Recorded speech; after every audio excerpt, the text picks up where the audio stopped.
मेरा क्या है कि या तो मैं प्रीलिम्स में फेल करता था या तो इंटरव्यू में करता था, मेंस में फेल नहीं करता था। अगर आप इंट्रोवर्ट हैं, आप थोड़े से सेल्फ सेंट्रिक हैं, तो मुझे लगता है कि उन लोगों की इस प्रकार का खासकर ऑल इंडिया सर्विस वाली जो जॉब है वो नहीं बनी हुई है। जॉब छोड़ के दिल्ली में तैयारी करने आना, तो स्टार्टिंग में जितनी सेविंग वगैरह थे वो लैप्स हो जा रही थी।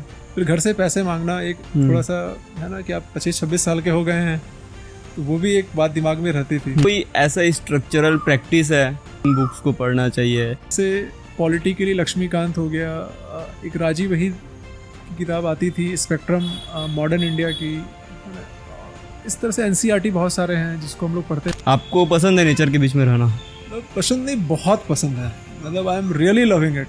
आदिवासी भाई बंधु हैं, जितना जंगल हमारा है उनसे कहीं ज़्यादा जंगल उनका है जी।